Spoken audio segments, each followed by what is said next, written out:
A warm applause for Stephanie Kelton. Welcome.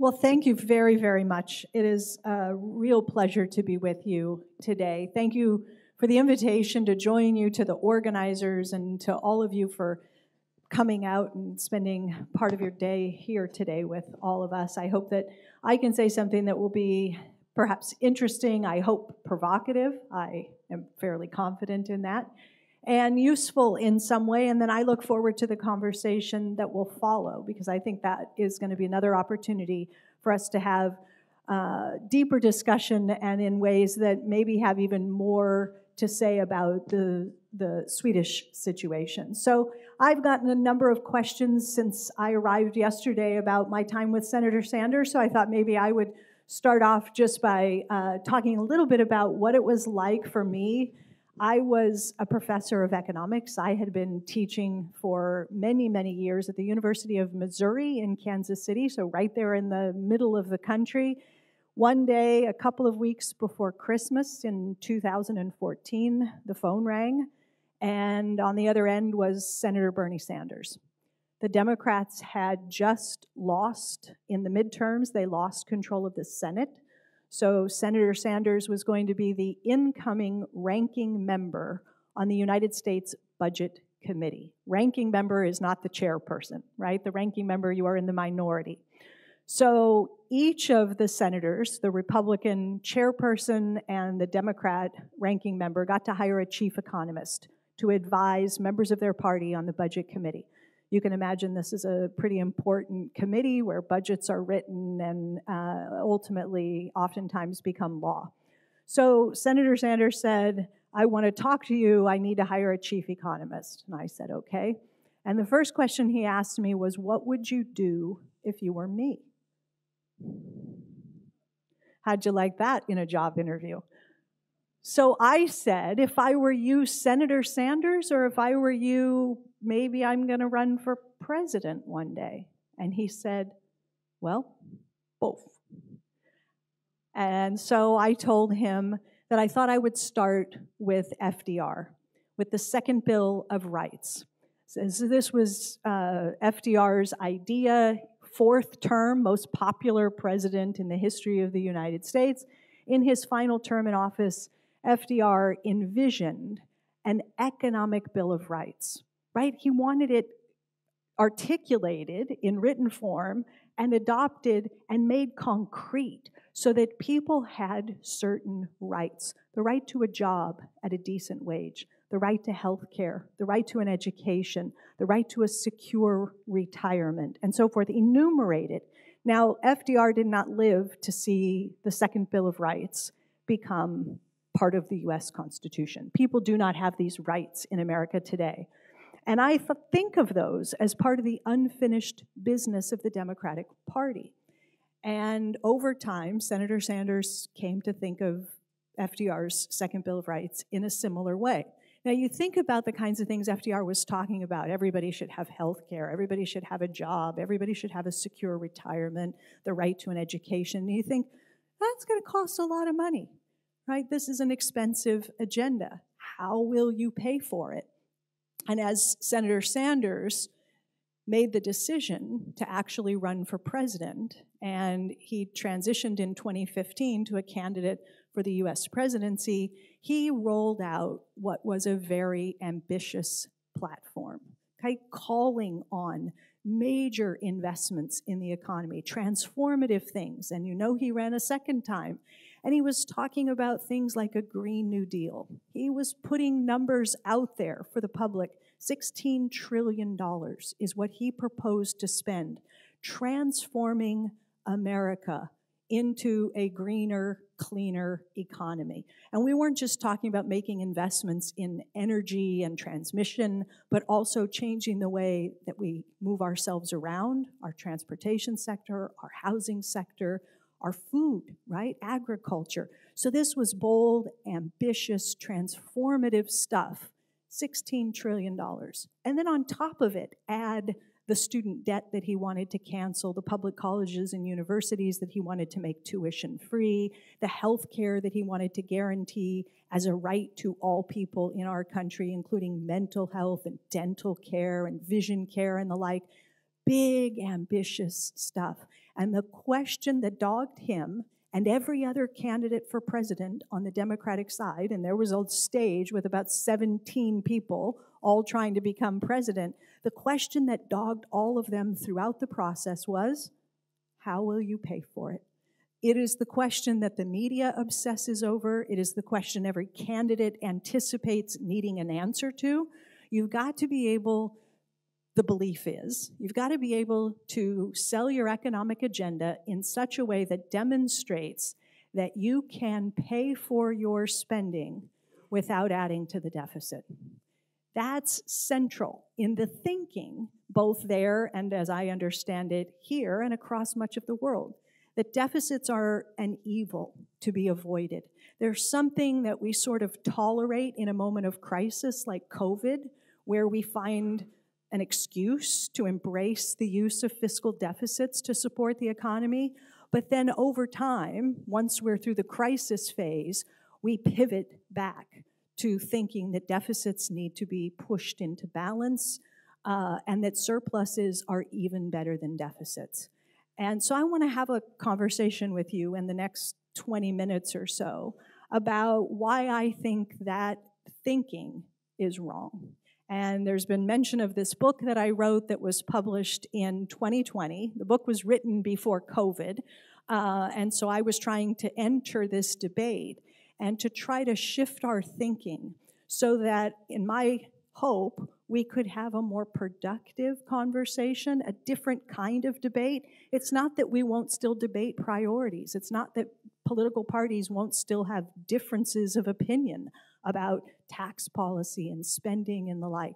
But I wanted to see that debate rise to a new level, right? And for the focus to shift over this obsession with the number that falls out of the budget box at the end of each year, that's the thing that we're supposed to prioritize and worry about and care about. Did we take care of the deficit? Did we look after the government's finances properly? Have we been good stewards of the fiscal purse?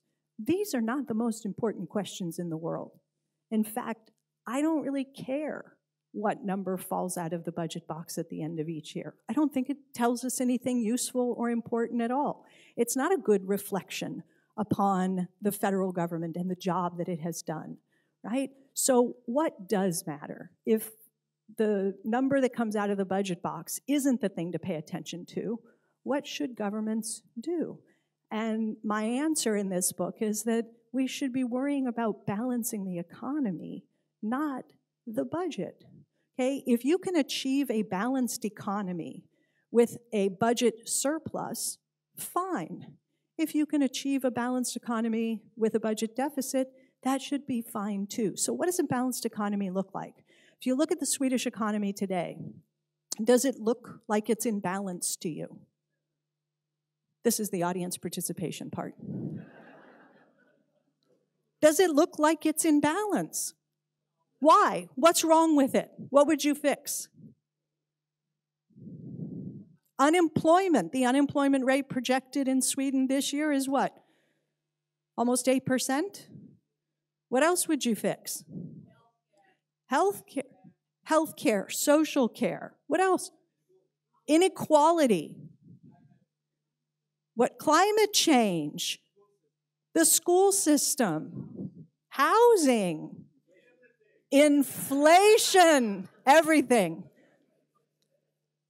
I heard inflation, but isn't it interesting that that was one of the last things I heard, and it came from a future panelist. So leave it to the economist to say inflation. But so you see real problems in the economy. I titled chapter 7 of my book, The Deficits That Matter.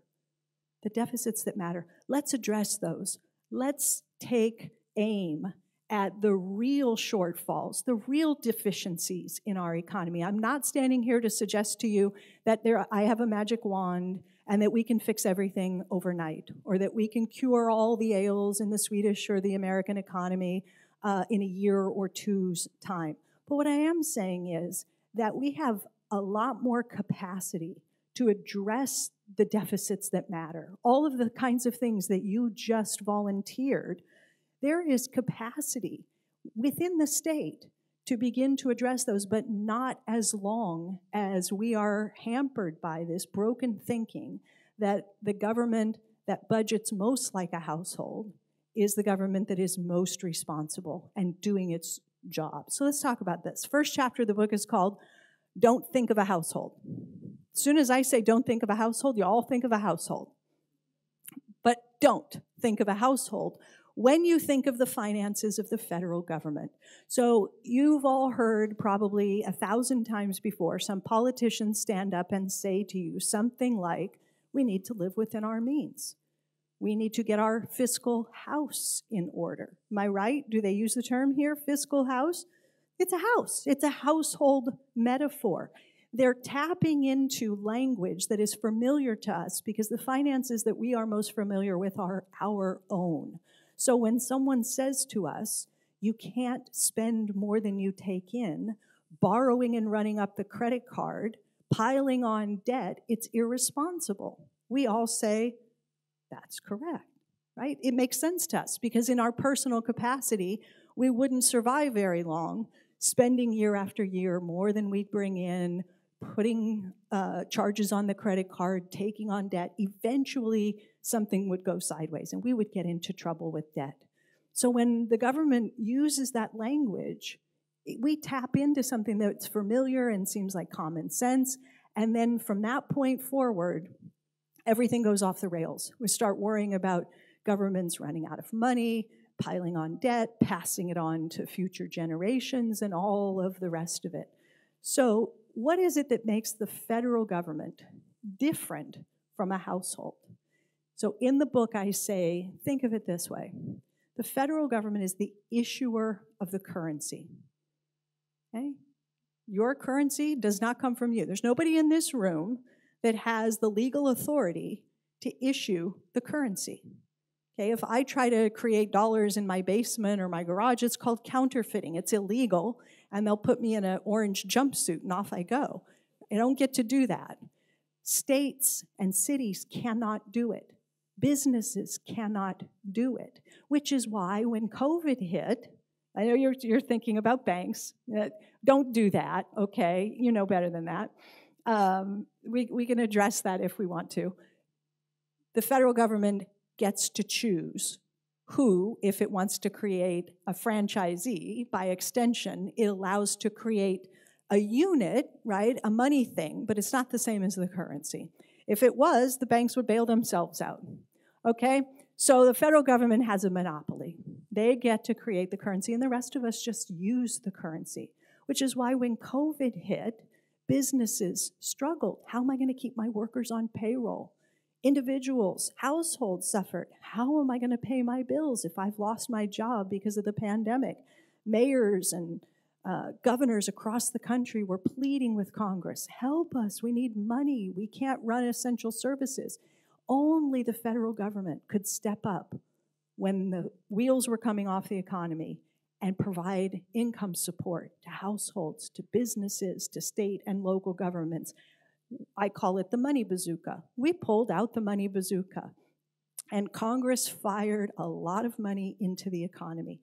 And that money helped support people's livelihoods, helped support jobs. It helped to bring about the fastest recovery in U.S. history. We have never seen anything like it. We were talking about Great Depression 2.0, and instead, we got the most rapid recovery in the history of the United States of America. Shortest recession we've ever had. Fiscal policy, what governments do with their tax and spending levers, is extraordinarily powerful. Okay? You also have monetary policy. So central banks have the ability to carry out policies that are aimed at creating jobs or slowing down job creation, stimulating or slowing the economy, fighting inflation. So we have these two policy levers on the fiscal and monetary side. After the financial crisis in 2008, we left the whole job up to the central bank. Said use monetary policy, try to figure it out, bring about a recovery, and it was awful. It was terrible. The US economy and countries around the world pivoted to austerity. Fiscal policy tightened up the purse strings, buttoned up the purse pocket, and left the job to the central bank. And as a consequence, we had about a decade of economies vastly underperforming their potential. We hear, politicians say, live within your means. We lived well below our material means for a decade, and people got hurt. Millions of people lost their homes, their jobs, their livelihoods. We had problems we could have addressed. We had the capacity to do it, but we got scared. And in the US context, we got scared because we were looking across the pond at what was happening in parts of Europe. And we saw Greece, and we saw Spain, and Italy, and Portugal, and Ireland. And our politicians in the US said, if we're not careful, we're next. We'll end up like the Greeks. There will be a debt crisis here, and that narrative took hold. And the Obama administration and the advisors around President Obama pivoted away from supporting the economy with fiscal policy to austerity, spending cuts, right? And we had drastic spending cuts under President Obama because we got scared of the increase in the deficit, the increase in the debt, watching what was happening in parts of Europe, thinking we were going to end up like them. We were never at risk of ending up like Greece or those countries. Why not? Billionaire investor Warren Buffett said, the US is never going to end up like Greece because Greece did something, these are more or less his words, not mine, very stupid. Greece and these other countries gave up their sovereign currencies. They joined the euro, and they started borrowing in a currency that is not their own. So Warren Buffett said, if Greece had debt denominated in drachma, they wouldn't have a debt crisis. Now, he said they would have other problems, but they would not have a debt crisis. That's a quote. So what made this situation different in the US is that all of the payments that we had promised to make as a nation were denominated in a currency that we and only we can create. You're not going to run out of it, okay? Money is no object in that sense. We could afford every payment obligation we had because all of the bills were due in US dollars and we issue the currency. The trouble with Greece and other countries is that they started borrowing in a currency that they don't control. It doesn't come from them. So they do have to go to capital markets. They are vulnerable. They do have to pay market prices unless the central bank intervenes, as the ECB did this time, to keep borrowing costs down and accommodate the needs of governments so that they could carry out spending to fight the pandemic and support their economies. But they are vulnerable in ways that you aren't, and we aren't in the US by virtue of the fact that we have our own currencies. So a really big and important difference that I try to lay out in the first chapter of the book, the difference between being an issuer and being a user of currency. Now I want to say something about this word deficit and this word debt and borrowing. These are three words that I would very much like to replace with descriptions that are more accurate, useful, less volatile, inflammatory. Because the word deficit itself, as soon as you hear it, you think this is negative, right? There is no sentence that you can use, I think. I could challenge you. Come up with a sentence in which you use the word deficit where it's a positive and not a pejorative, right? If there's a deficit, it's negative. If you turn on the sports game, the football game, and you hear the announcer say, who's your favorite, what's the fan favorite team around here? Okay. I'm not going to try to say it. But you turn on the TV and you hear the announcer say, if is going to come back and win this thing, they're going to have to overcome a 3-point deficit. This is the way we use the word deficit, right? It's always negative, something to overcome, a problem to solve, something to fix. What I want to suggest is that this is not the way we should be describing the budget outcome that shows that the government has added more than it has subtracted. The deficit, government deficit, is the difference between two numbers. That's all it is. The difference between two numbers. The first number is outlays, spending. How much the government is putting into some other part of the economy. First number. Second number, how much the government is taking out, mostly through taxation. Okay? So watch. I will play the role of the government, and you all will be the non-government sector in the economy. So I'm going to do something really evil now. I'm going to run a deficit. Brace yourselves. I'm going to spend 100 in, and I'm only going to tax 90 back out. Now, my ledger is going to show a deficit. Somebody's going to write a -10 on the government ledger. What have I just done? I've made a $10 deposit into some part of the economy. Put in 100, I take 90 out. There's 10 available out there. My deficit is your financial surplus. Always to the penny. No, we don't debate this. Okay, this is math. This is accounting. So my deficit is your financial surplus. Now let's do the opposite. I'm going to balance my budget. So I'm going to spend 100 into the economy, but I'm going to tax 100 back out. Now I've eliminated my deficit. I don't have a deficit, but you also no longer have a surplus. Okay, let's take it one step further. I'm going to be really responsible now, and I'm going to put my budget in surplus. So I'm going to tax 100, and I'm only going to spend 90 back into the economy. Now I have 10, and you have a -10. Does this make sense? This is not controversial. You go get the data, you can plot it, you can see the government's financial balance, and you can put it up against the non-government's financial balance, and it's a mirror image. Whatever's on my spreadsheet, the opposite is on yours, right? Same size, different sign. So now let's talk about, you see the deficit in a different light. Government comes to you and says, I want to eliminate the deficit and put my budget in surplus. Now you can say, hang on, why do you want to drive me into deficit? Every government deficit is good for someone, period. Because on the other side of every government deficit lies a financial windfall, a surplus for someone else. Now the question gets real. For whom and for what?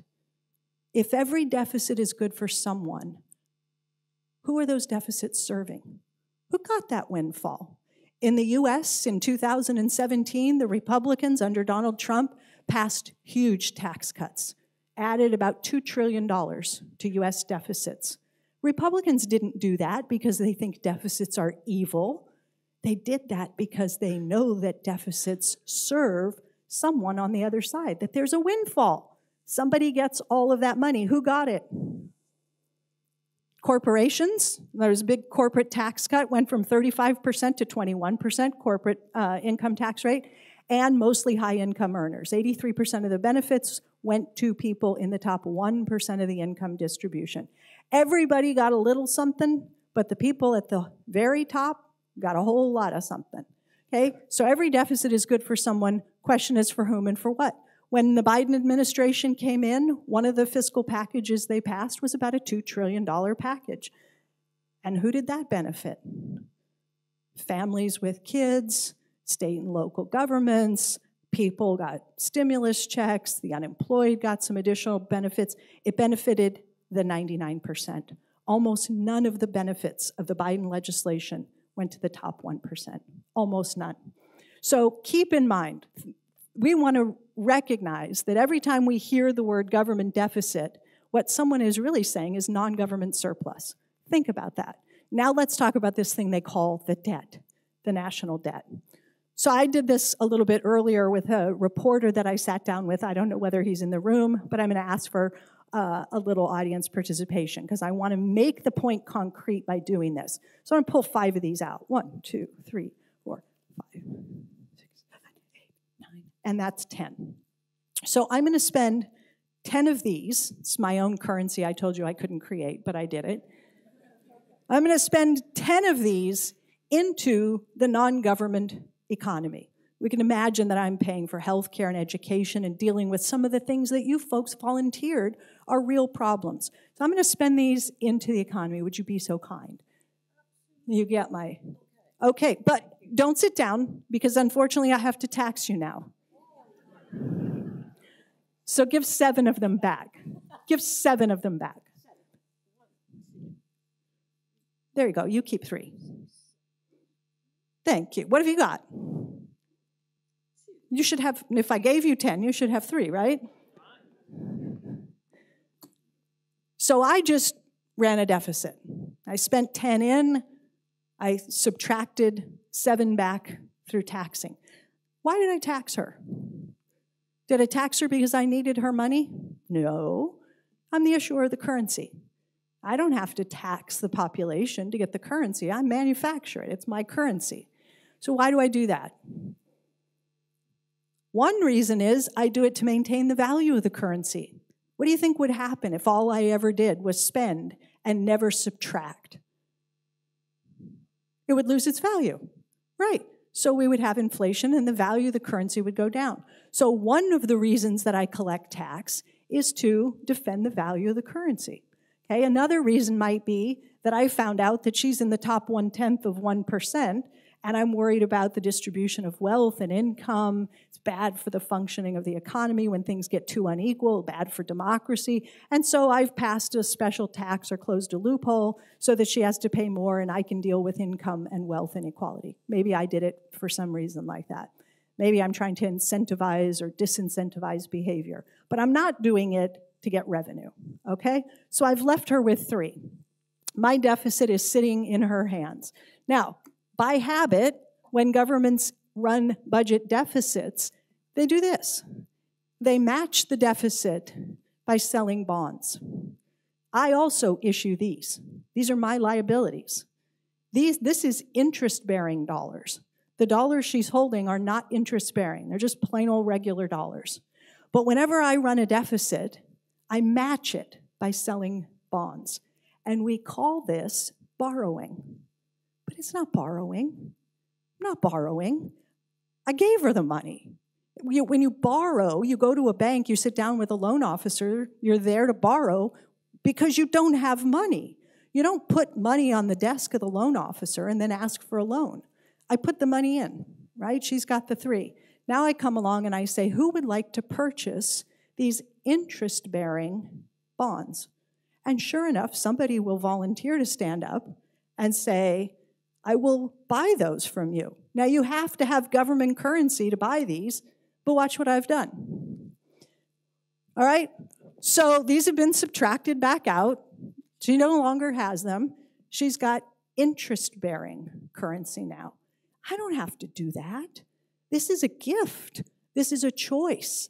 I can choose to make available these risk-free instruments that are interest-bearing so that they can go in pensions, so that investors can have access to them and so forth. And they like this very much, by the way, because there's a passive income now associated with this. You're going to get interest income, and you don't have to work for it. So it's a subsidy. It's a subsidy for people who have money to be able to trade in their currency in exchange for an interest-bearing form of the state's currency, which is what government bonds are. I'm not borrowing. Why am I doing it? Well, one reason is that this allows me to set interest rates in the economy. I can create a yield curve where I have a 10-year and a 3-month. I have a risk-free instrument with an interest rate that keeps interest rates positive. There is a belief that there's some benefit to having a yield curve so that every interest rate isn't 0. This allows me to create positive interest rates across the maturity spectrum. But I have not borrowed, nor am I in debt in the way that we usually think about debt. What do I have to do to repay her? Take the bonds back and replace them with my currency. They're both my IOUs. They're both my instruments. I issue both. And if this is creating so much anguish in the public's mind and in the minds of government officials, that the fact that these things exist and we say this is the debt, we're driving ourselves into debt. This is her financial wealth. It's part of her savings. The whole stockpile of treasuries is what we call the national debt, but it's really just financial assets. It's part of our wealth and saving, right? Why do we want to control or necessarily target or limit the number of instruments that we make available that are safe, interest-bearing financial instruments? I don't know. But I think it has something to do with the fact that we conceive of it as debt, and we think that it somehow constrains what we're capable of doing in the future. I can't afford to do the investments I want to do in climate and education and healthcare because of the debt. What are you talking about, right? It's just a financial asset. It's part of the broader money supply. That's really what it is. So I know that we're going to move to the next phase of this and we're going to sit down, but this is a sort of broad overview of the way that I wish that we were dialoguing about these things. The government deficit is just the difference between two numbers. It's net spending. Sometimes it makes sense for the government to have a positive contribution. That is, to put more in than it takes out. Sometimes it makes sense for the government to take out more than it puts in. When would that make sense? If you think that the spending is creating inflationary pressures, that it's causing the economy to overheat, and that you're contributing to that problem, you can either scale back your own spending, or you can raise taxes and try to get other people to spend less. So you could use fiscal policy that way. But to think that the deficit itself is a problem, that you ought to target the budget outcome, is, I would argue, the wrong way to think about this. It's household budgeting mentality. We want to try to move away from that, because when we do, a whole world of possibilities opens up to us. That's where I hope we'll take part of the next conversation. Thank you very much.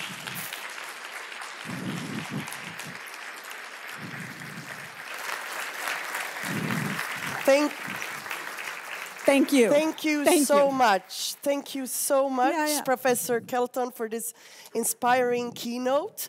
And of course, if you want to read more about this, we have the book that is being sold outside here in Swedish, Underskottsmyten. So just buy the book, and for those watching us live, you can buy it on internet too. Thank you so much for this keynote. I just want to give the opportunity to people who are in the place. Ni kan komma fram och gå in och ta platser här i mittersta raden. Det är bara att smyga förbi här fram. Man kommer in på platserna här framifrån. And Professor Kelton, please take a seat. And now I'm going to welcome on stage our very eminent economic panel to discuss these issues with you. Welcome on stage Max Krahé, co-founder and research director at the German macrofinance think tank Dezernat Zukunft. An applause for Max. You can sit there. And Elisabeth Lindberg, you are a PhD candidate in economic history at Uppsala University. You have also earlier written reports for Katalys and other labor movement organizations. Welcome. And at last, the moderator, Max Jerneck, who is a researcher at Center for Sustainability Research at Stockholm School of Economics Institute for Research. Welcome, Max, to sit here. And I'll leave the stage for you, Max. Welcome, everybody. Hello, is it working? I think so, yes. So, welcome everyone, and we just heard Stephanie Kelton talk a little bit about a new way of thinking about macroeconomics and sort of like a new paradigm, so to speak. So we're going to talk about that, how to come towards a new economic paradigm.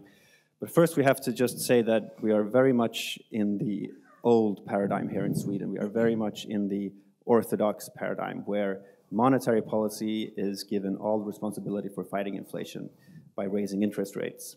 and fiscal policy is completely passive. And there's not a lot of other policies either, industrial policy and competition policy.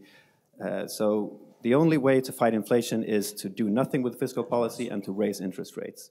So let me ask you what you think about that method of approaching inflation. I'll start with you, Stephanie. Raising interest rates, what do? Do they work? Does it have side effects? And what would be some other alternative ways to fight inflation, do you think? Okay, so do they work? If they do, there isn't much evidence, at least not yet. I mean, we started raising interest rates in the US about 13 months ago.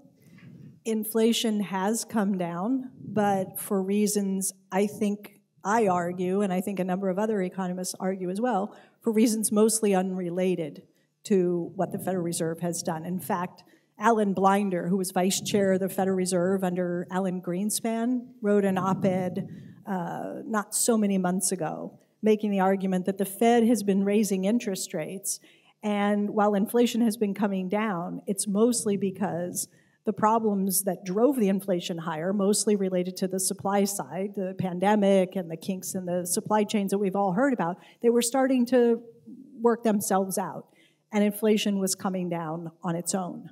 Now, there are people who argue that, monetary policy works with strange and variously long lags, and so maybe we haven't yet felt the full effects. And in some ways, I think that's true. Look, the Federal Reserve has broken something. They have taken interest rates from 0 to 5% and a bit in the span of 13 months. That is a record rapid tightening of credit conditions, of interest rates. And they have already broken things because we're having bank failures and we're not done, I believe. And so they work in some sense of the word, but they don't work well. And so this is why I think you raise alternatives, everything from enforcing antitrust and industrial policy and competition and building out more capacity. And that's what the Biden administration has been trying to do. When President Biden put forward his plan to fight inflation, it included dealing with problems with the supply chains. It included trying to spend more on child care, because he argued that one of the reasons that employers were finding it difficult to find people to hire is because a lot of people weren't coming back to work because they were struggling to find affordable child care. He said, let's have a plan and pay for universal pre-K so that more people, especially women, can re-enter the labor force. And there are a myriad of things that we could be doing to assist the central bank in its fight against inflation, which, as I argued, is creating some problems. Yes, and I'll let you, Max, talk a little bit about what you might consider alternative policies to fight inflation.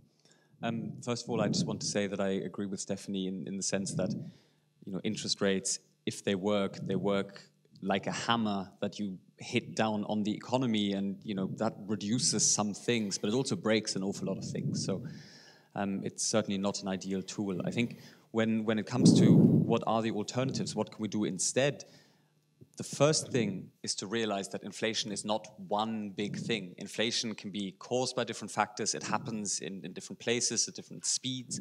And so we have to think about what are the causes of the inflation that we have at the moment. And so when you think about it that way, you realize there are a bunch of different things you can do. So for example, one of the things that we see in the American economy now, and I would be surprised if it didn't happen in Sweden, but I haven't seen data on it, is that companies are increasing prices more than their costs. So they're kind of using the situation to increase their profit margins. And so you can do more about antitrust and competition policy to bring down those margins to more reasonable levels again. And that will work in some sectors. In other sectors, competition policy might be more difficult, because if it's an industry like, say, Google or the steel industry or the car manufacturing industry, where it's just not realistic that you're going to have 20 different Googles competing with each other, or like Sweden is not going to have 50 different steel plants that are going to compete with each other.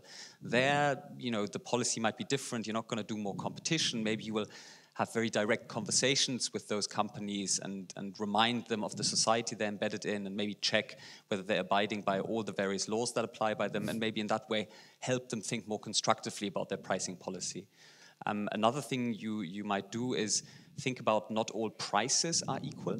If the price of these water bottles changes, not ideal, but Sweden has good tap water. There are things we can do. It's not going to do real damage to anyone. But in the economy, in the fossil fuel economy that we still live in, the price of petrol is extremely important. And so when that price starts moving around, people get nervous, economic actions change. And so you might say, why don't we stabilize that particular price? And that stabilizes prices in general. And one thing you can do there is having a strategic reserve that the state can kind of build up when the prices are low. And then when prices shoot up, the state sells some of that strategic reserve into the market and stabilizes prices in general. And that's something that the American government does and the Biden government did. And that can be a really constructive contribution to controlling inflation. And the Biden administration has done that with oil. Could there be other commodities where you can use the same scheme? Absolutely, absolutely.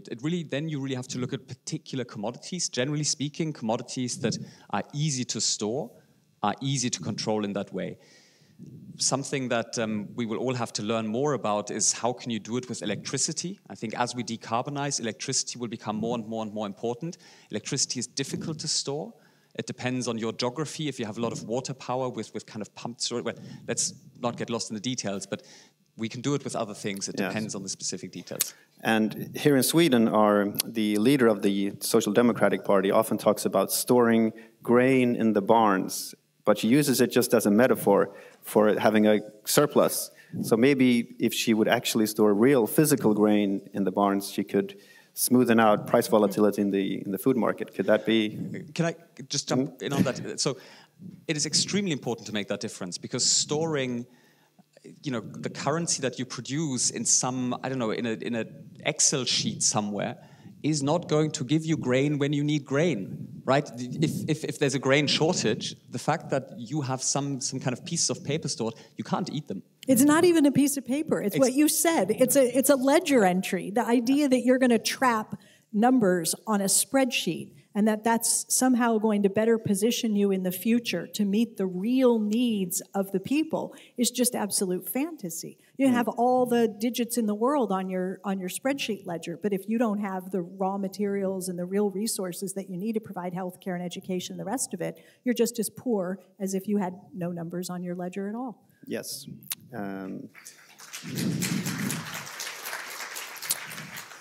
And Elisabeth, you've written a report about inflation with a historical perspective on Sweden. So could you mention maybe what are some concrete short-term measures you can do to fight inflation, and also for more long-term measures, and maybe put it in a historical context for us?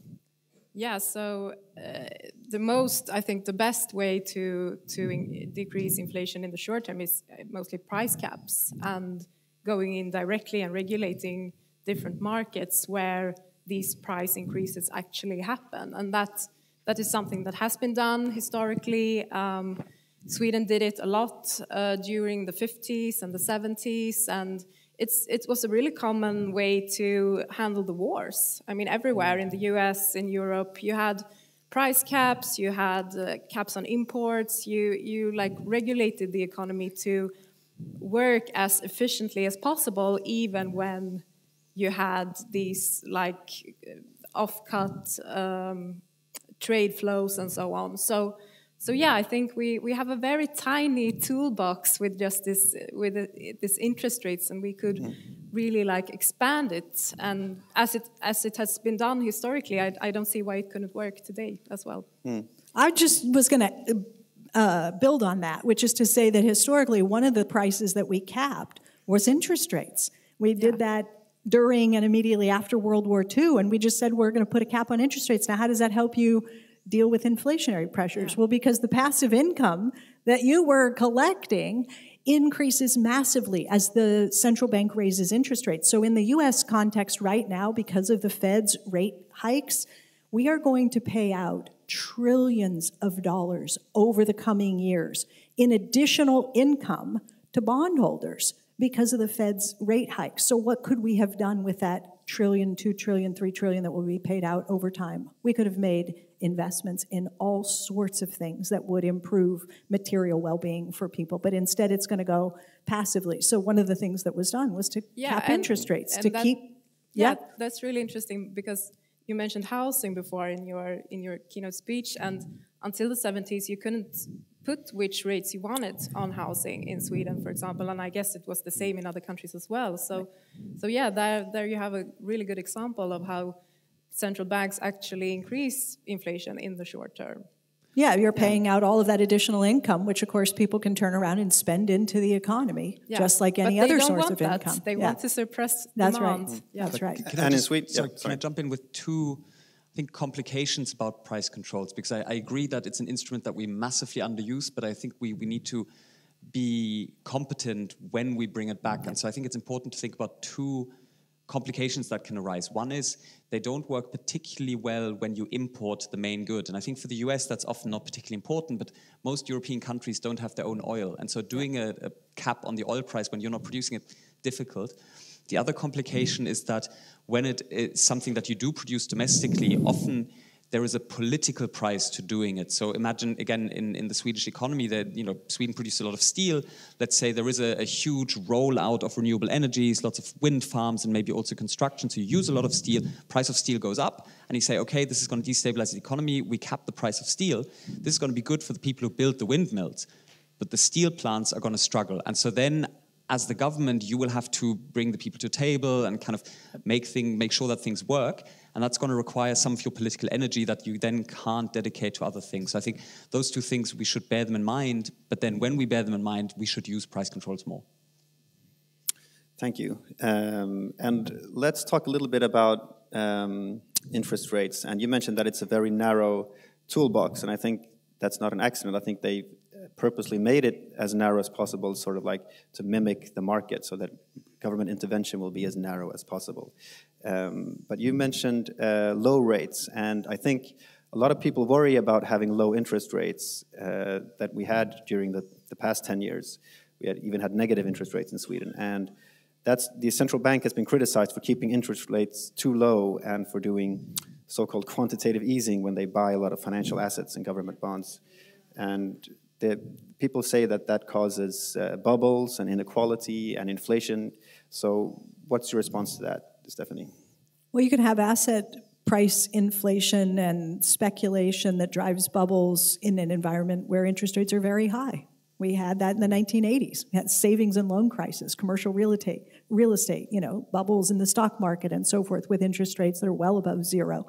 What you have most of the time is a failure to regulate and supervise financial markets. So it isn't the low interest rates that get you into trouble. It's the turning a blind eye to the speculation, the run-up in crypto and NFTs and the SPAC boom and meme stocks. We all saw it happening. We all knew that these were bubbles, but somehow the regulatory and supervisory cops on the beat were not there. And so that tends to be the problem.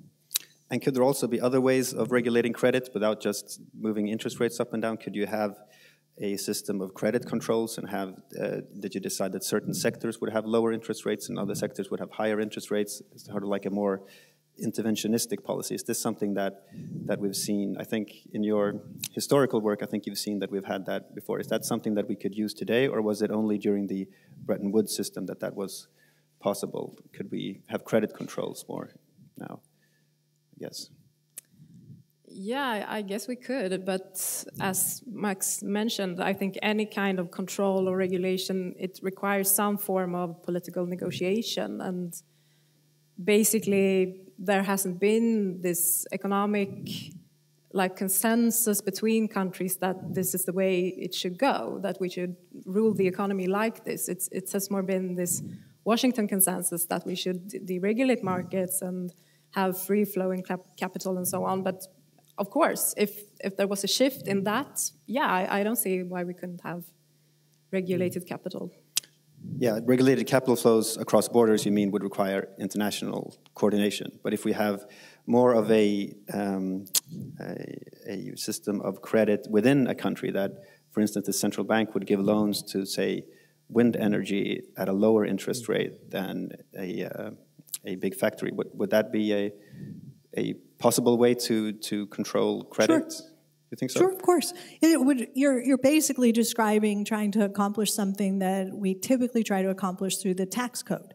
So we try to incentivize certain kinds of behavior by providing subsidies and tax breaks and rebates and that sort of thing to do green investments, and disincentivize other behaviors by pushing taxes higher. Think of a carbon tax or whatever the case may be. And you're just suggesting that we could do it through credit as opposed to through the tax code. And yes, you can incentivize or disincentivize lending to specific industries and for certain types of loans. If you thought there was something going sideways in the housing market and you wanted to try to slow things down, but you didn't want to impact the cost of credit across the economy as a whole, you could imagine tailoring interest rates in some way. There are people who are actually proposing doing this kind of thing today. So it's a very live idea.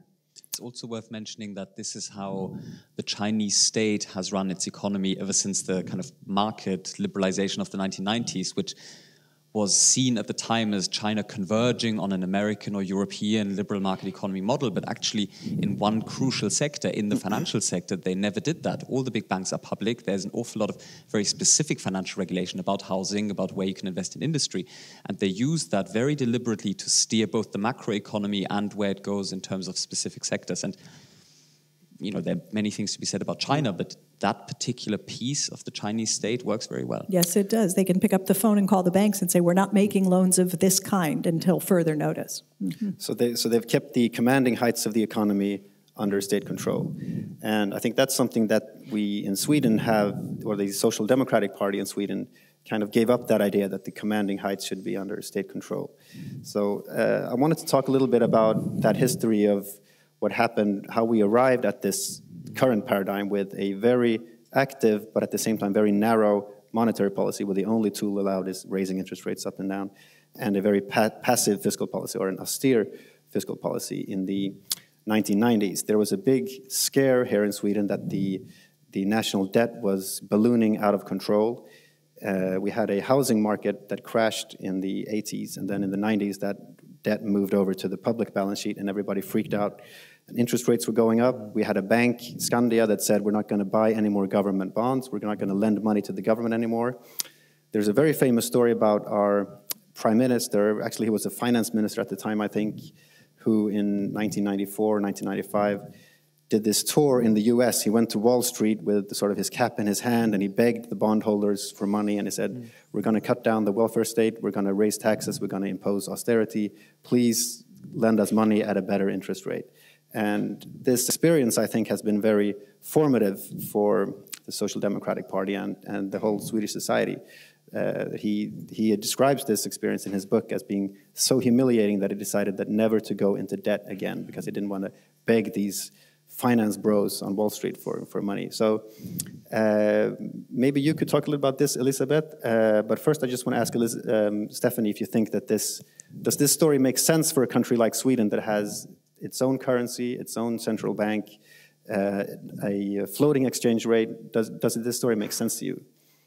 It makes sense in the sense that I'm familiar with it in the U.S. context, because something very similar happened to us in the 1990s. In 1994, long-term interest rates moved higher. We could talk about what it was that caused that to happen, but then the government panicked. And as a consequence of the panic, then President Clinton scaled back the ambitions of his economic agenda under the belief that he needed to move the deficit down and move toward a balanced budget.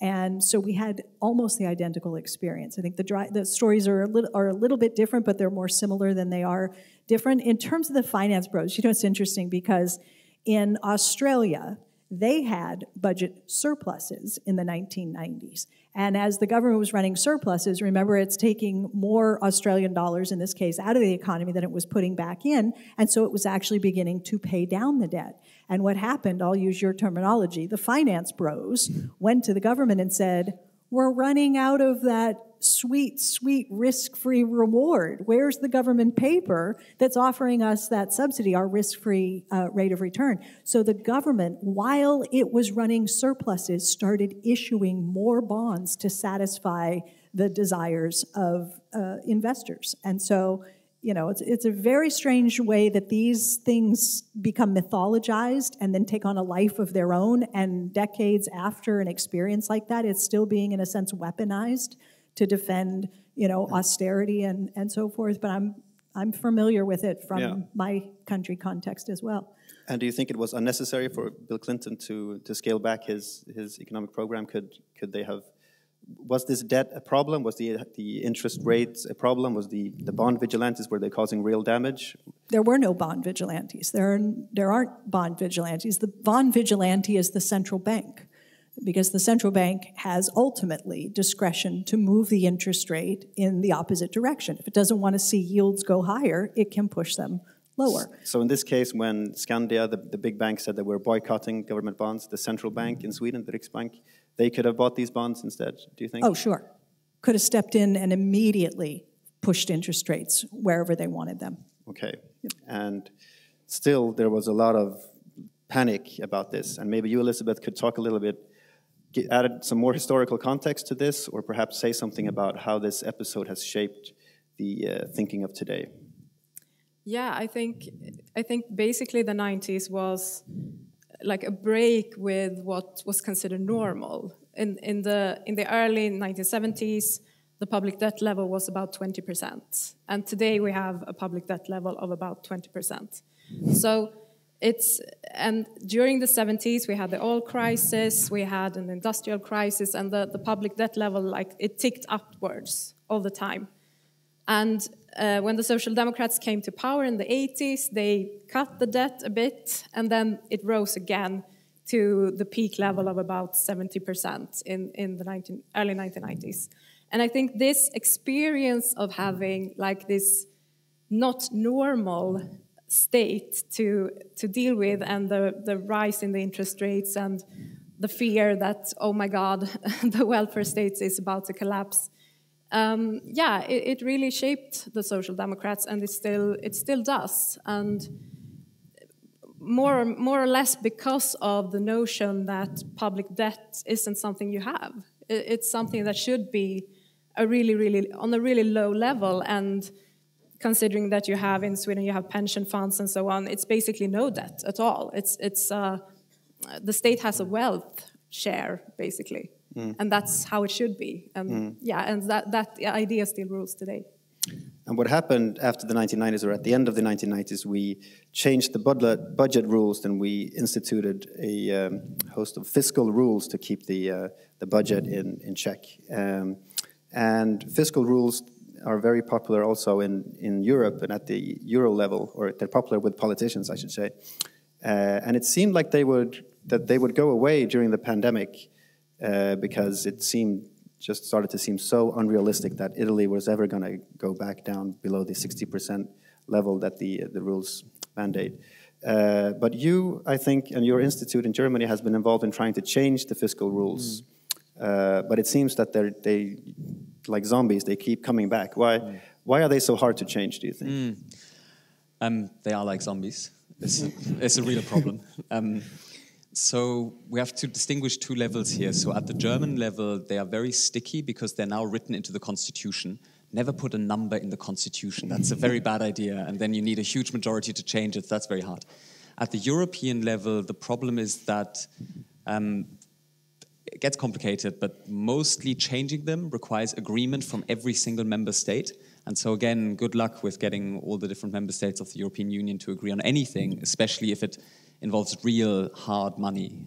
So they're the two main drivers there. Maybe actually there's a third element that's worth adding, because it's often hard to see from the outside, and that's about how negotiations about these things actually work at the European level. So when you have negotiations like this at the national level, and you have a coalition government, different ministers, often long before the senior ministers work at the working level in the ministry, people, in their 20s and 30s, they have conversations about, okay, what's possible, what do we want, what's feasible, and they get to a place where when the ministers meet, you're this far away from each other and you can bridge the gap in the room.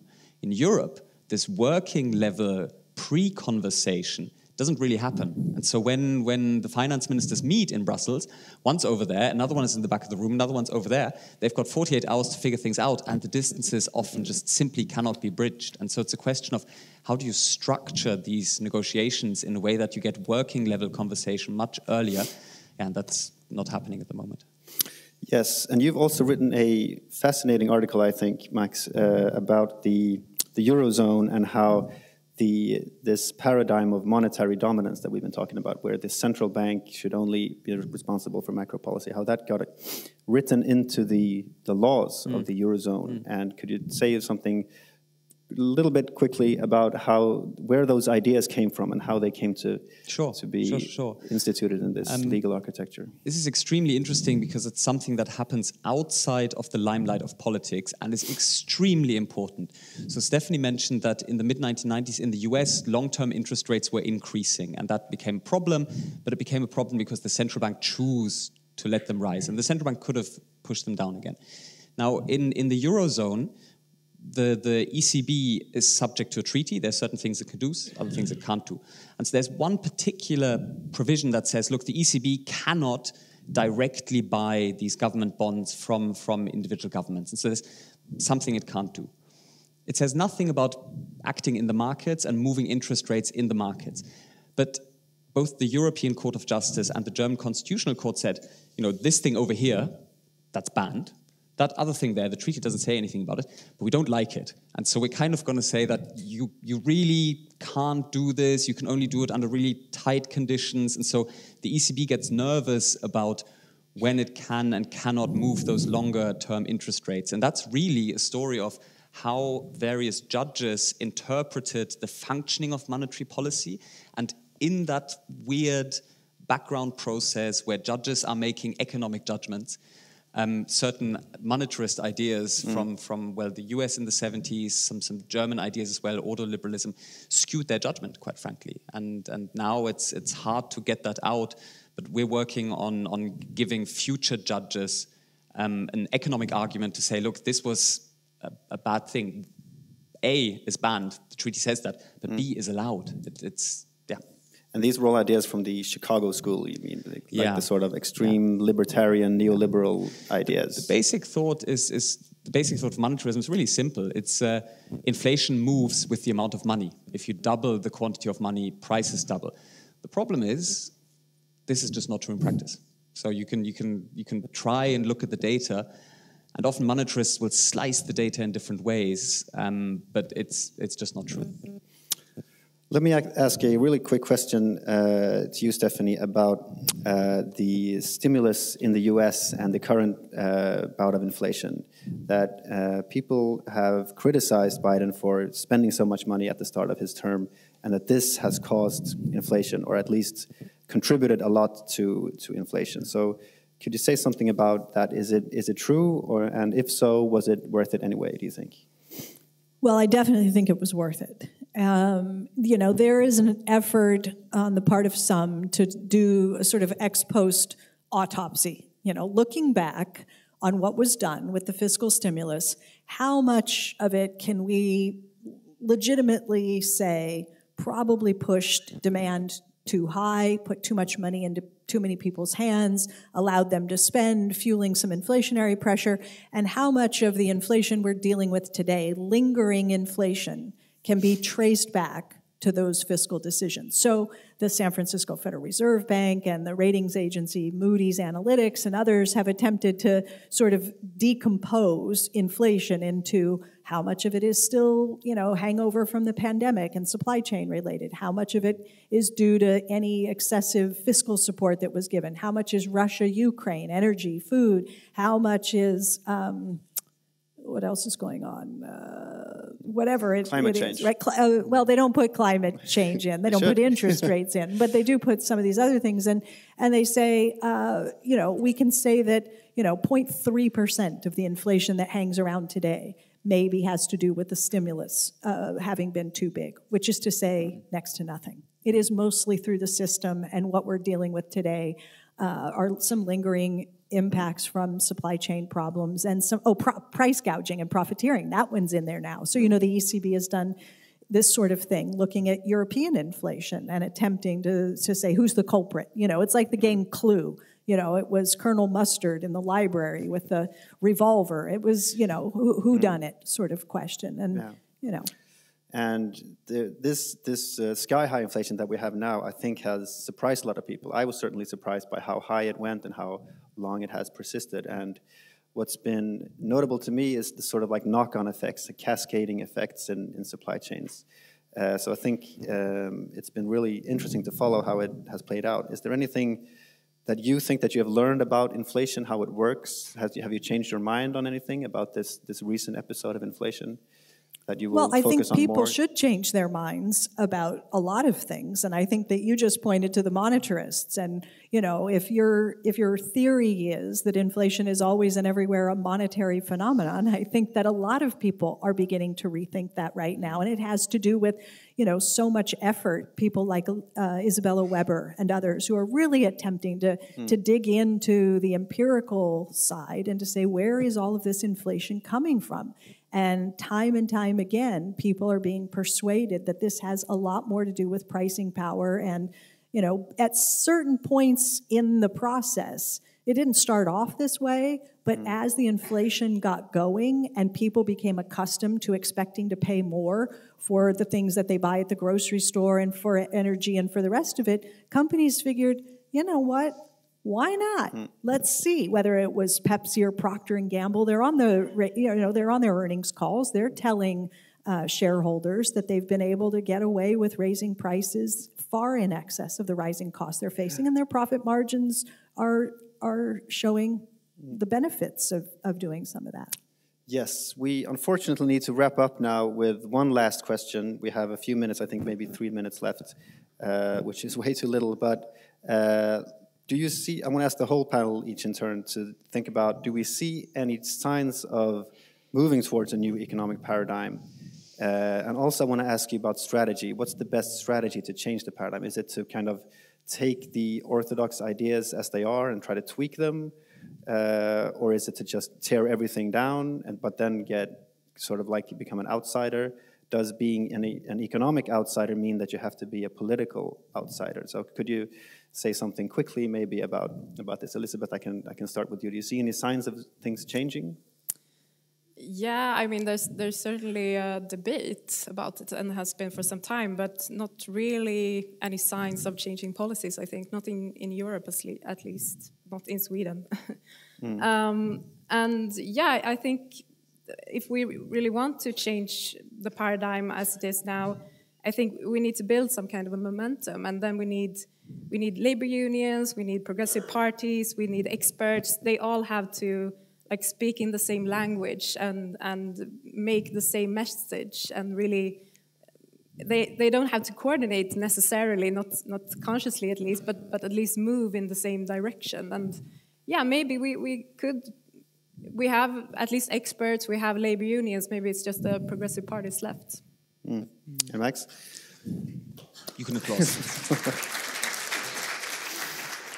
I do see a shift of ideas, and that's been going on for the last 10 years, and I think Katalys is a big part of that in Sweden, and Stephanie's a part of that in the US. So I really see a big shift, and the kind of the core of that shift is people used to think that the market knows best, it knows where to invest, where to go, how to develop the economy, how to provide all the things that we want. People no longer believe that, and that I think is essential and great, and we should take it, celebrate it, and then build on it. So big shift in ideas, but I agree with you, not that much in terms of actual policy yet. Then I think the next thing is taking this opening, the market doesn't know best, we can do things, we can build the economy we want to build. The next step is to recognize it's really hard. It's really, really hard. In Germany, during the energy crisis, suddenly the government had to figure out where's our gas going to come from if the pipeline gets blown up or shut down. Nobody knew anything. Nobody knew where you buy this LNG. So it's really hard. You need to learn a lot of things. So I think we should do that. And the third thing I would say is we should have started all of this years ago, but we should start today. We should start today in kind of the choices that we make about how we spend our time, what we work on, what kind of careers we want to go into. I think we need many more economists who know things about the real economy, and we need many more activists who, preach the gospel that another economy is possible. And if you have the political will and you have the knowledge and the competence in the universities here, in the state, in the ministries, then we can build a much better economy and society. Yeah. And Stephanie, final word. I can't improve upon what they said. Things are definitely changing. It is much harder to push austerity policy today as compared to a decade ago. It just is. Chicken Little only survives so long. I mean, we've been hearing for decades that the sky is falling, the world will come to an end if the debt increases another, and it just keeps not happening. All of the bad things we were told were consequences of persistent deficits and increases in the debt. They just kept not happening. And at some point, people just woke up and said, maybe they're just not going to happen. And then, of course, the experience under COVID and governments demonstrating that, in fact, they do have the capacity to step in, to intervene in ways that protect lives and livelihoods. And then people's imaginations were sort of sparked by, well, if they can do that in a moment of crisis, what about the climate crisis? Are we going to stop now? And so I think that people are just holding governments to a higher standard now. And as you just said, we're going to have to get more creative. We're going to work harder to think about how to roll out the kind of ambitious spending packages that are going to be necessary to tackle the immense challenge of climate change on a global scale. But we can do it. And there are similarities to the war effort. And that's where we can go back and we can say, we did this before, we did it successfully, and you build partnerships with industry and with government and with labor, and people have to work together, and it is really hard, but we have, in some sense, been here before, and we've got to manage the capacity constraints, we've got to manage the inflationary pressures as we move to tackle this climate that we all face, but we can do it. And so we've got to let the broken thinking fall by the wayside, and we've got to embrace the new paradigm, and I'm optimistic about where we might be 10 years from now. Great words, Sandra. Thank you.